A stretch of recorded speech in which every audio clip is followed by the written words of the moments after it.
नमस्कार, आपके साथ मैं हूं शगुन शर्मा। सियासत से लेकर सैलाब तक हर खबर का करेंगे तेज रफ्तार से पंचनामा।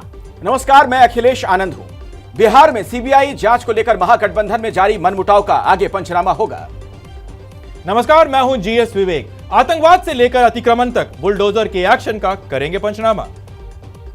नमस्कार, मैं निपुण सहगल हूं। ताजमहल को तेजो महालय घोषित करने की मांग कहां उठी, दिखाएंगे पूरी खबर।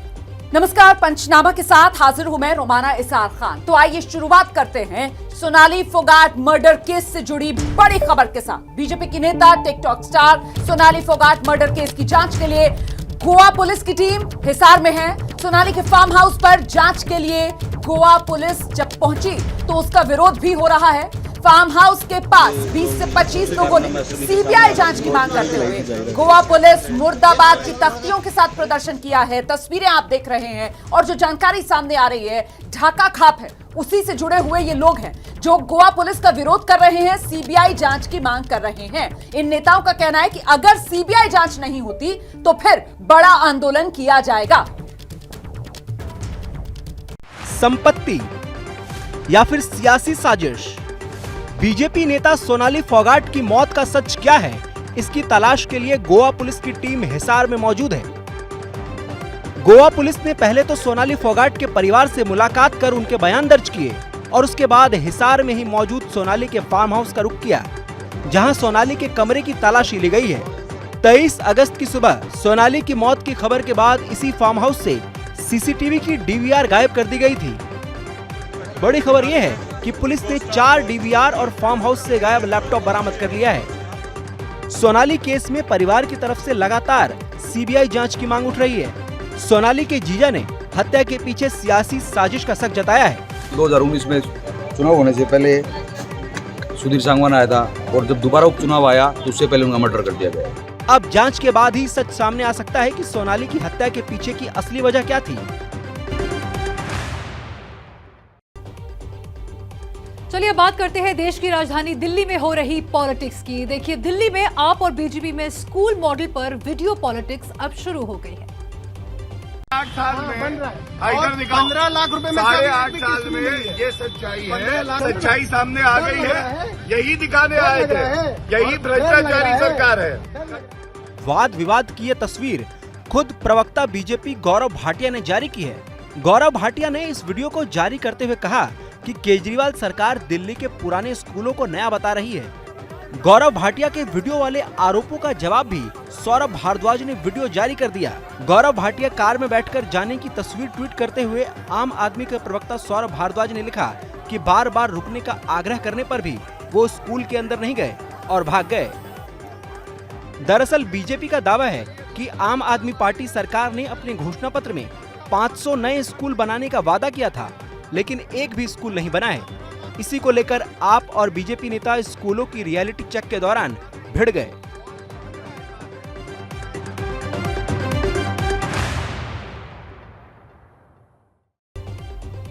और आपको यह भी बता दें कि दिल्ली में हॉर्स ट्रेडिंग के आरोपों को लेकर पॉलिटिक्स हाई है। अब बीजेपी मांग कर रही है कि 20 करोड़ वाले आरोप की जांच हो। आप नेता संजय सिंह और आतिशी की अगुवाई में नेताओं ने सीबीआई हेडक्वार्टर के बाहर नारेबाजी की।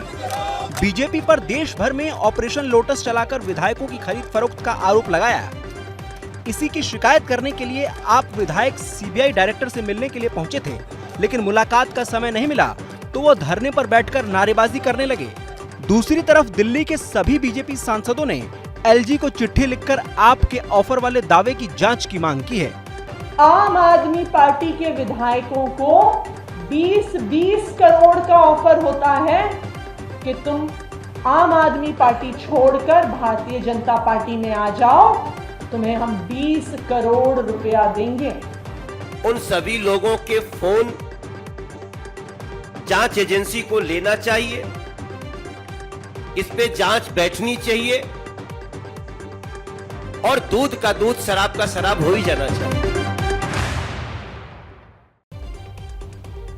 झारखंड के सियासी संकट का करंट छत्तीसगढ़ में भी लगने लगा है।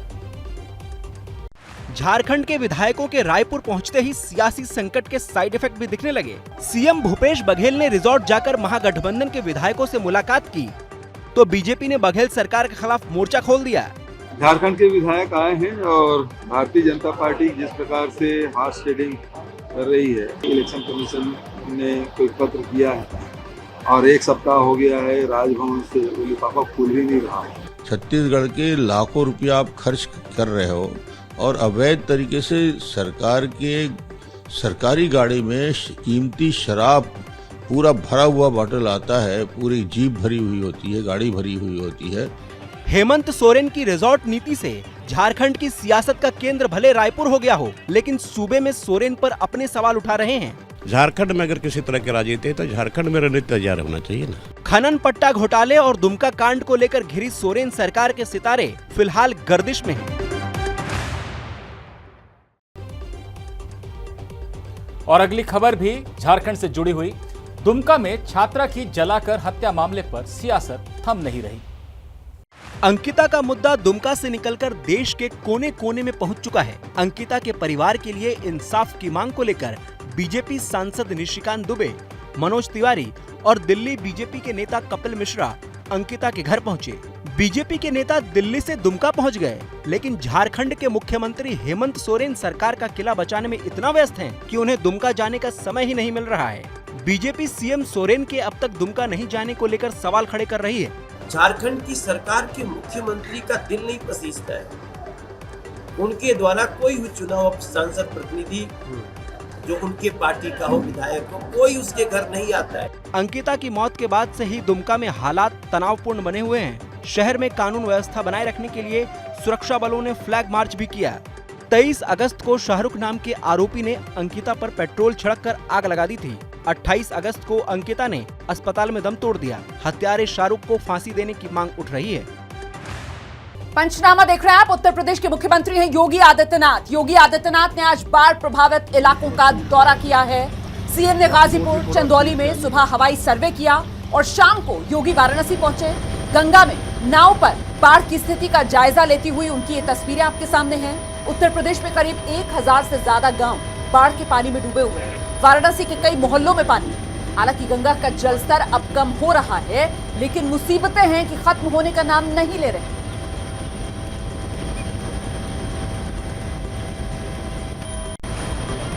उत्तर प्रदेश के मुख्यमंत्री योगी आदित्यनाथ हेलीकॉप्टर में बैठकर यूपी के बाढ़ प्रभावित इलाकों का हवाई सर्वे कर रहे हैं। आज सीएम ने दौरे की शुरुआत गाजीपुर से की। हवाई सर्वेक्षण के बाद योगी ने गाजीपुर के मोहम्मदाबाद में बाढ़ प्रभावित लोगों के बीच राहत सामग्री का वितरण किया। योगी ने छोटे बच्चों को टॉफी और चॉकलेट दिए। इस दौरान मंत्री स्वतंत्र देव सिंह और सांसद वीरेंद्र सिंह मस्त भी साथ दिखे। सीएम योगी ने हवाई सर्वे का फैसला कल अचानक लिया, जिसके बाद स्थानीय स्तर पर प्रशासन ने दौरे की तैयारी की। प्रदेश के अंदर लगभग 1100 गांव इससे प्रभावित हुए हैं। अकेले गाजीपुर जनपद की जब मैं बात करता हूं तो इस जनपद में 33 गांव इससे प्रभावित हुए हैं। वाराणसी में बाढ़ प्रभावित इलाकों का दौरा करने और समीक्षा बैठक के बाद सीएम लखनऊ लौटेंगे। अगली खबर का रुख करते हैं। यूपी में बुलडोजर वाले एक्शन से पारा गर्म हो गया है। उत्तर प्रदेश में अवैध निर्माण और अतिक्रमण के खिलाफ बुलडोजर वाला एक्शन जारी है। बरेली में नेशनल हाईवे 24 पर बने 1 दर्जन से ज्यादा अवैध ढाबों और होटलों को जमींदोज कर दिया गया। नेशनल हाईवे 24 के ग्रीन बेल्ट पर अतिक्रमण कर इन ढाबों और होटलों का निर्माण हुआ था, जिस पर बरेली विकास प्राधिकरण के आदेश पर कार्रवाई हुई। तो वहीं लखनऊ में लखनऊ विकास प्राधिकरण ने अतिक्रमण हटाओ अभियान चलाया। इस अभियान में समाजवादी पार्टी के प्रदेश मुख्यालय के बाहर बुलडोजर चलाया गया, जहां सड़क के किनारे अवैध रूप से बनाई गई दुकानों और स्टॉल के साथ साथ गलत तरीके से लगाए गए बैनर पोस्टर पर बुलडोजर गरजा। बुलडोजर की इस गरज से माहौल गर्म हो गया है। विकास प्राधिकरण की कार्रवाई के विरोध में आयुषी श्रीवास्तव नाम की महिला ने अपने बाल मुंडवा लिए। महिला का कहना है कि उसे दुकान हटाने के लिए पहले कोई नोटिस नहीं मिला था। उधर असम में एक बार फिर अवैध मदरसे पर बुलडोजर चलाया गया है। बुलडोजर के एक्शन की ये तस्वीरें असम के बोंगाईगांव जिले के कबाइट्री गांव की हैं, जहां मदरसे के आतंकी कनेक्शन को लेकर असम सरकार ने इस मदरसे को ध्वस्त कर दिया। बता दें कि मदरसे के इमाम और मदरसे के शिक्षक समेत 37 लोगों की गिरफ्तारी हुई है। पुलिस की जांच में खुलासा हुआ है कि गिरफ्तार सभी आरोपियों के संबंध आतंकी संगठन अलकायदा से हैं। ये लोग मदरसे की आड़ में देश विरोधी साजिश को अंजाम दे रहे थे। इसी को लेकर सरकार ने मदरसे पर बुलडोजर चलवाया। बुलडोजर वाले एक्शन से पहले ही सरकार ने मदरसे को खाली करवा लिया था। सभी छात्रों को दूसरे संस्थान में भेज दिया था। पुलिस सूत्रों की माने तो मदरसे में सर्च ऑपरेशन के दौरान प्रतिबंधित कट्टरपंथी समूहों से संबंधित दस्तावेज मिले हैं। आतंकी कनेक्शन से जुड़े होने के आरोप में ये तीसरा मदरसा है जिस पर असम सरकार ने बुलडोजर चलाया है। अब खबर बिहार से, जहां सीबीआई की छापेमारी पर महागठबंधन में मतभेद के संकेत मिल रहे हैं। बिहार में आरजेडी नेताओं पर सीबीआई की छापेमारी से महागठबंधन में मची खलबली शांत नहीं हो पा रही है। छापेमारी के एक हफ्ते बाद भी महागठबंधन की दरार को भरा नहीं जा सका है। डिप्टी सीएम तेजस्वी यादव ने सीबीआई छापे पर ट्वीट करते हुए लिखा, अभी हमारा सीबीआई से विरोध इंस्टीट्यूशन से नहीं बल्कि इनकी राजनीति से प्रेरित कार्यप्रणाली से है। दरअसल आरजेडी ने बिना इजाजत सीबीआई की एंट्री पर रोक लगाने की मांग की थी, जिससे नीतीश ने पल्ला झाड़ लिया था। सर, एक शिवानंद तिवारी का बयान आया सर सीबीआई को लेकर कि बिहार में प्रवेश करने से पहले उसको इजाजत लेनी होगी। लगा देना चाहिए। यहाँ भी हम लोग की मिलीजुली सरकार है, महागठबंधन है। इसमें सभी पार्टी के लोग को बैठ के विचार करके अंतिम तो निर्णय सरकार की होगी, कैबिनेट से होगा। कांग्रेस ने भी आरजेडी की मांग पर सवाल उठाते हुए कहा है कि एक दल के कहने पर सीबीआई की एंट्री पर रोक लगे, ये संभव नहीं है, इसलिए बैठक करके फैसला लिया जाए। और अब बात कांग्रेस की। 2024 के चुनावों से पहले एक बार फिर कांग्रेस में अंतर्कलह सामने आई है। गुलाम नबी के इस्तीफे के बाद अब G23 ग्रुप के नेता मनीष तिवारी ने कांग्रेस के अध्यक्ष पद के चुनाव प्रक्रिया पर सवाल उठाए हैं।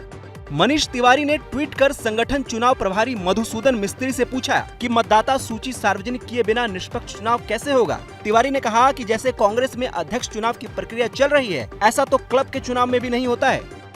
मनीष तिवारी के इन आरोपों पर मधुसूदन मिस्त्री ने सफाई दी है, लेकिन तिवारी ने सफाई पर भी सवाल उठा दिए। सूत्रों के हवाले से खबर है कि G23 ग्रुप कांग्रेस के अध्यक्ष पद के लिए अपने उम्मीदवार को उतारने की तैयारी में है। कांग्रेस में 17 अक्टूबर को अध्यक्ष पद के लिए मतदान होगा। दूसरी तरफ जम्मू कश्मीर में गुलाम नबी के इस्तीफे से कांग्रेस पार्टी संकट में है। गुलाम नबी आजाद के समर्थन में कांग्रेस में इस्तीफों की बाढ़ आ गई है। कल ही जम्मू कश्मीर के 64 नेताओं ने पार्टी से इस्तीफा दे दिया। इन नेताओं का कहना है कि वो गुलाम नबी की नई पार्टी में शामिल होंगे।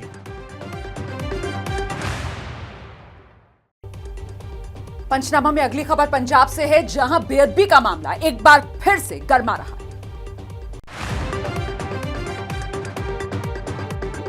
हाथ में कुल्हाड़ी लिए एक शख्स की एंट्री होती है। पहले तो वो हाथ से ही मूर्ति गिराने की कोशिश करता है, लेकिन जब कामयाबी नहीं मिलती तो कुल्हाड़ी से काम को अंजाम दिया जाता है।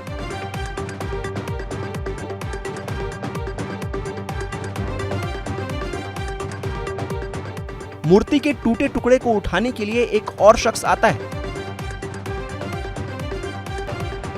यहाँ एक गाड़ी आग की लपटों में घिरी है। ये कार उसी चर्च के सामने खड़ी है जहां अंदर मूर्ति तोड़ी गई। आग की इन लपटों से ज्यादा गर्मी पंजाब में मूर्ति तोड़ने की घटना को लेकर फैल गई है।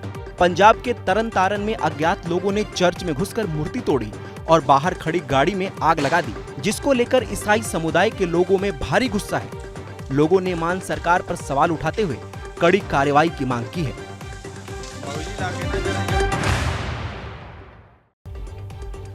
अब खबर आगरा से, जहां एक बार फिर ताजमहल का नाम बदलने की मांग हो रही है।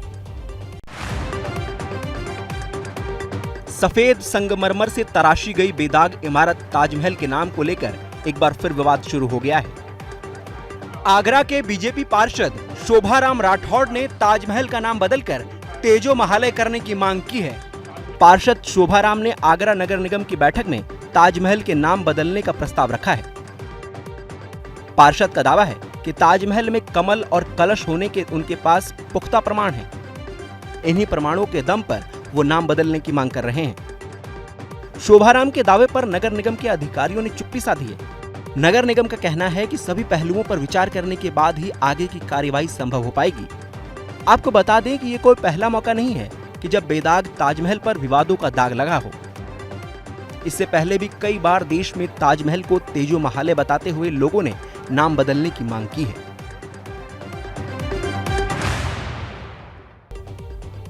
धार में धरती ने उगला सोना तो डोल गया ईमान। टेबल पर जब्त बेशकीमती खजाने की प्रदर्शनी लगाई गई है। सोने की 86 गिन्नियां, करीब 1 किलो वजन वाली सोने की चेन और लोहे जैसे धातु का लोटा टेबल पर रखा गया है। खजाने की कीमत 1 करोड़ से भी अधिक होने की बात कही जा रही है। तस्वीरें एमपी के धार की हैं। इस खजाने की चर्चा एमपी के धार में ही नहीं बल्कि पूरे देश में हो रही है। दरअसल धार के हिम्मतगढ़ में जमीन की खोदाई के दौरान मजदूरों के हाथ लगा ये खजाना, जिसे मजदूर ने मकान मालिक को भनक लगे बिना ही आपस में बांट लिया। एक मजदूर के पास अचानक पैसे आने की खबर के बाद पुलिस को खजाने के बारे में पता चला। शक के आधार पर पुलिस ने मजदूरों के ठेकेदार सुरेश को उसके गांव से गिरफ्तार किया, जिसके ठेकेदार ने खजाने के राज से पर्दा उठाया, जिसके बाद पुलिस ने खुदाई में शामिल सभी मजदूरों को गिरफ्तार कर लिया। पुलिस ने पुरातत्व विभाग और राजस्व विभाग को जब्त खजाने की सूचना दी है।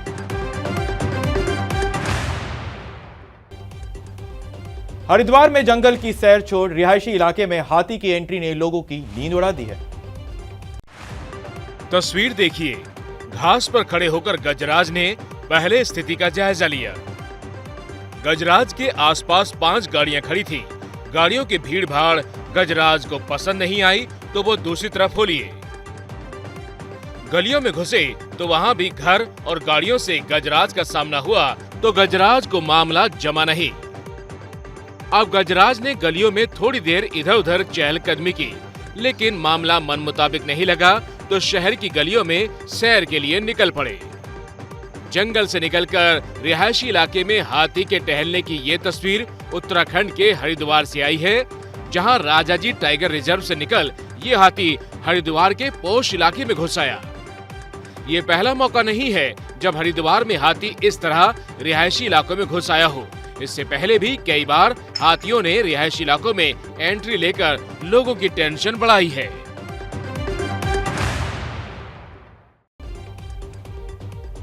पंचनामा में आज इतना ही।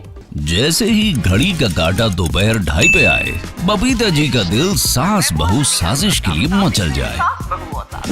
और ये है इनकी बहू, पूरे दिन ऑफिस की टेंशन हो जाए गॉन जब ये करें अपना फेवरेट शो फ्री टाइम पे ऑन। इनकी तरह आप भी देखिए अपना फेवरेट शो अपने टाइम पर और डाउनलोड कीजिए एबीपी लाइव ऐप अपने स्मार्ट टीवी पर।